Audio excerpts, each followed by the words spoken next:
Hai semuanya, apa kabar? Sehat, sukses, bahagia selalu ya. Bagi yang belum subscribe, tolong subscribe dulu.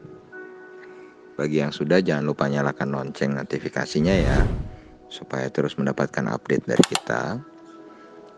Dan share sebanyak-banyaknya kepada teman, sahabat, keluarga, pasangan, anak, supaya channel ini dapat berkembang dengan lebih baik dalam memberikan edukasi mengenai investasi maupun tentang pasar modal. Oke, kita mulai saja. Tema kita kali ini adalah akumulasi kekayaan. Apa sih sebenarnya tujuan kita menaruh uang kita di saham? Saya yakin hampir 100% akan jawab jadi lebih kaya. Nggak ada yang ingin uangnya menyusut dengan cara apapun, termasuk dari saham. Atau uangnya dibagi-bagi ke investor yang lebih susah atau lebih miskin. Bertahun-tahun saya di pasar modal dan membina komunitas dan sekolah saham. Saya melihat banyak sisi emosional investor maupun trader. Dari yang santai sampai yang menggebu-gebu ingin cepat kaya. Yang menggebu-gebu ingin cepat kaya ini bukan cuman yang muda ya, tapi yang tua pun banyak yang menggebu-gebu ingin cepat kaya. Idealnya, seperti apa kita mengumpulkan kekayaan?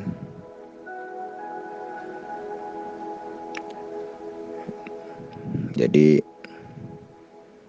kalau kita tanya, tahapan ini dari mana sih mulainya? Kan tiap orang berbeda-beda nih. Ada yang mulai mengumpulkan kekayaan memang benar-benar dari nol, ada yang punya warisan, ada yang diberikan modal oleh orang tua. Jadi kira-kira pembagiannya seperti ini. Tahap pertama, kita harus mengumpulkan modal. Modal sendiri kita bagi dua ya. Yang pertama, pribadi kita. Yang kedua adalah materi. Yang harus kita utamakan adalah pribadi kita, supaya kita punya fondasi, punya ilmu, punya insight, punya wawasan, punya mindset yang benar tentang bagaimana kekayaan dan bagaimana menambah kekayaan itu sendiri. Nah, bagaimana dengan materi? Nggak ada yang bilang materi itu gampang didapatkan. Tapi materi akan bisa datang sendiri kalau memang kapasitas kita makin baik, makin meningkat, makin tajam. Makanya ada nasihat orang tua zaman dulu bahwa carilah pengalaman dulu. Kalau kita berkarir, maka uang bisa datang belakangan. Jadi semua itu tergantung usaha kita. Sebagai contoh, Bill Gates. Bill Gates itu selalu menambah modalnya loh. Dia kan udah kaya. Iya. Dia setiap 2 minggu membaca 1 buku. Nah, kalau yang kaya aja 2 minggu baca 1 buku, Anda mau berapa? Setelah kita mengumpulkan modal, langkah berikutnya adalah mengumpulkan kekayaan. Dalam mengumpulkan kekayaan, ada proses learning by doing. Kita melakukan berdasarkan pengalaman orang lain. Dijadikan pengalaman kita dan belajar dari kesalahan yang ada. Dengan begitu kita akan semakin mahir. Mungkin di awal kenaikan keuntungan kita sedikit, tapi lama-lama kita akan semakin sabar, semakin ahli, baik dalam membeli maupun menjual.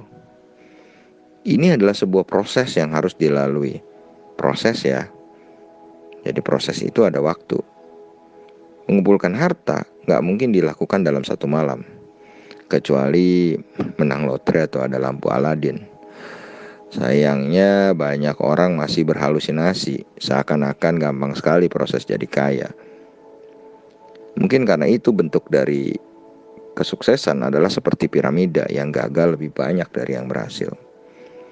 Banyak sekali yang sebenarnya sudah mempunyai cukup modal, sudah mempunyai uang, malah jatuh tertipu ke dalam money game, ke dalam penipuan-penipuan, ke dalam ajakan investasi bodong, karena ingin cepat kaya.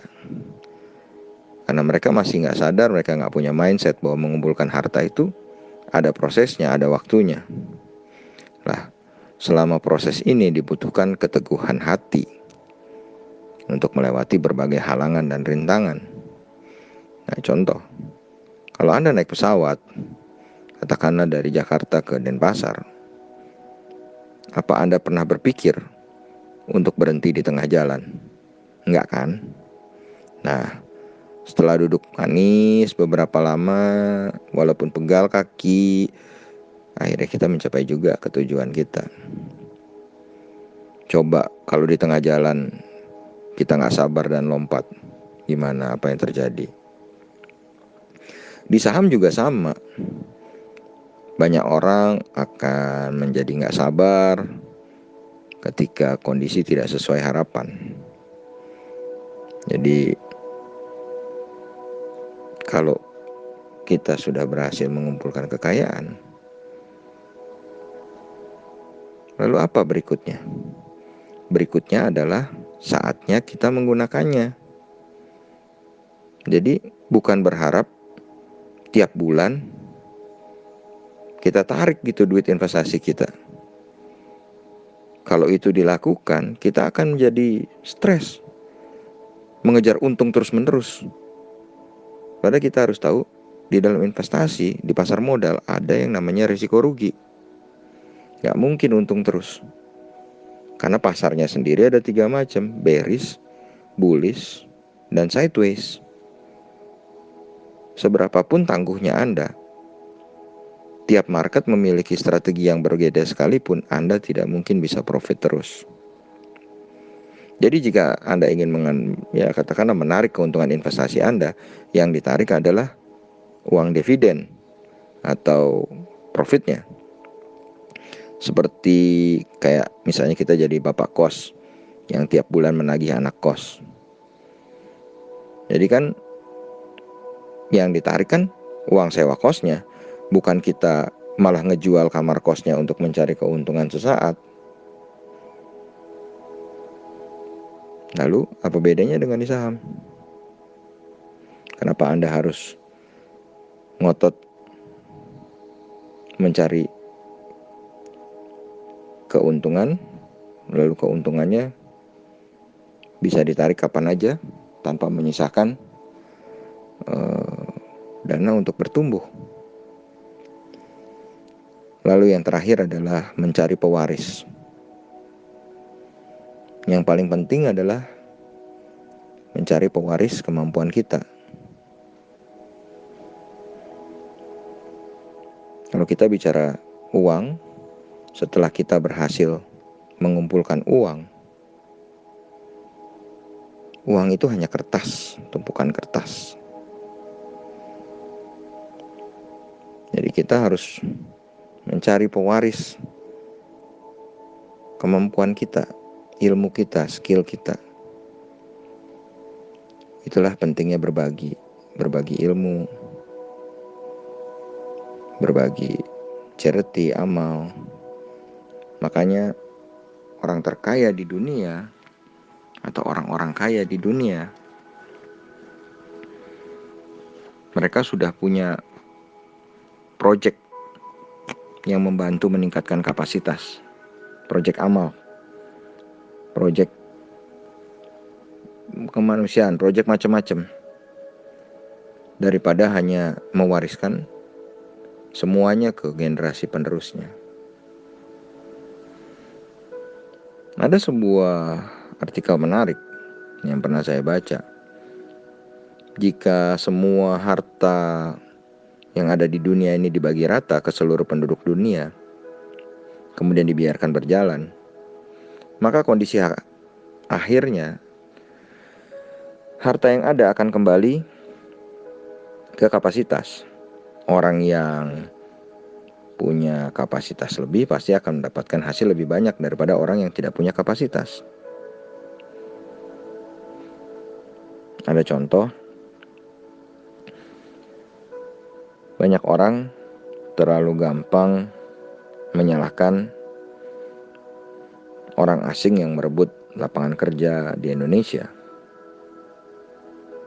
Coba kita bayangin, orang asing itu nggak punya koneksi, nggak kenal kondisi lapangan, nggak bisa bahasa kita juga, dan dia harus meninggalkan semua di negaranya untuk pergi ke tempat kita. Dan ternyata berhasil mengambil pekerjaan kita. Jadi saatnya kita membeli cermin dan berkaca. Kita kurangnya sih di mana sih? Kita nggak usah komplain. Mari kita sama-sama memulai mengumpulkan kekayaan melalui sebuah proses panjang dengan penuh kesabaran, dengan dimulai dengan meningkatkan modal kita dalam bentuk kapasitas diri kita. Terima kasih banyak. Maju terus. Selamat meningkatkan kapasitas. Tetap sehat, tetap semangat, dan tetap bahagia.